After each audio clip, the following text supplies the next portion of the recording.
इस वीडियो में हम आप लोगों को कोर्ट कचहरी में प्रयोग होने वाले शब्दों के बारे में बताएंगे। तो चलिए शुरू करते हैं। पहला शब्द है हस्बे हिदायत। इसका अर्थ होता है निर्देशानुसार। किसी कार्य को करने से पूर्व दिए गए निर्देश के उपरांत किए गए कार्य को निर्देशानुसार या हस्बे हिदायत कहते हैं। अब आइए दूसरे शब्द के बारे में जान लेते हैं। दूसरा शब्द है हलफनामा। हलफनामा को शपथ पत्र भी कहते हैं। शपथ पत्र पर लिखित रूप से दिए गए बयान को शपथ पत्र या हलफनामा कहते हैं। अब आइए तीसरे शब्द के बारे में जान लेते हैं। तीसरा शब्द है हर्फ बहर्फ। इसका अर्थ होता है अक्षरशः। इसका वाक्य प्रयोग देखें तो इसका मतलब होता है किसी आदेश का अक्षरशः पालन करने को हर्फ बहर्फ कहते हैं। अब आइए चौथे शब्द के बारे में जान लेते हैं। चौथा शब्द है हर्जाना।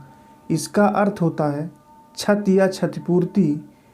इसका वाक्य प्रयोग देखें तो इसका मतलब होता है किसी प्रकार के हुए नुकसान की प्रतिपूर्ति को क्षति या हर्जाना कहते हैं।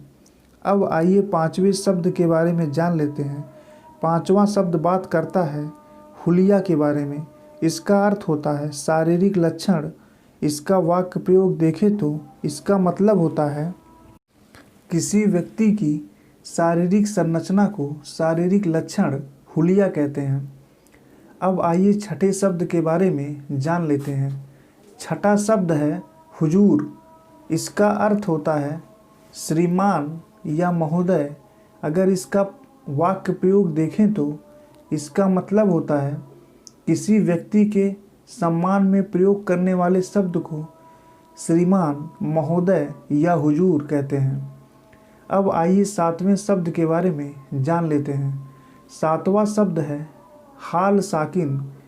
इसका अर्थ होता है वर्तमान पता या हाल पता। अगर इसका वाक्य प्रयोग देखें तो इसका मतलब है वर्तमान में निवास करने वाले व्यक्ति के पते को हाल पता या हाल साकिन कहते हैं।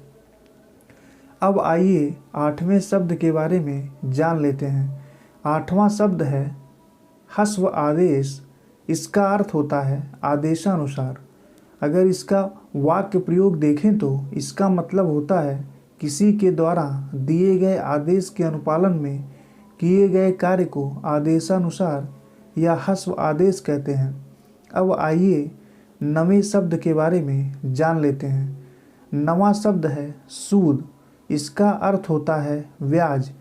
अगर इसका वाक्य प्रयोग देखें तो इसका मतलब होता है किसी व्यक्ति को दिए मूलधन के अतिरिक्त जो धन वसूल किया जाता है उसे ब्याज या सूद कहते हैं। अब आइए 10वें शब्द के बारे में जान लेते हैं। 10वां शब्द बात करता है सर्कस के बारे में। इसका अर्थ होता है विद्रोही। अगर इसका वाक्य प्रयोग देखें तो इसका मतलब है किसी कार्य में बाधा उत्पन्न करने वाले को विद्रोही या सर्कस कहते हैं। अब आइए 11वें शब्द के बारे में जान लेते हैं। 11वां शब्द है सरेदस्त। इसका अर्थ होता है तुरंत या लगे हाथ। अगर इसका वाक्य प्रयोग देखें तो इसका मतलब होता है अपराध के उपरांत अपराधी को तत्काल पकड़ लेने की कार्यवाही को तुरंत या हाथ लगे या सरेदस्त कहते हैं। अब आइए 12वें शब्द के बारे में जान लेते हैं। 12वां शब्द बात करता है साजिशे मुजरिमाना के बारे में। इसका अर्थ होता है आपराधिक षड्यंत्र। अगर इसका वाक्य प्रयोग देखें तो इसका मतलब होता है अपराध के उद्देश्य से किए गए कार्य को आपराधिक षड्यंत्र या साजिशे मुजरिमाना कहते हैं। अगले पार्ट 2 में कुछ और कोर्ट कचहरी में प्रयोग होने वाले शब्दों को कवर करेंगे। इस वीडियो में इतना ही।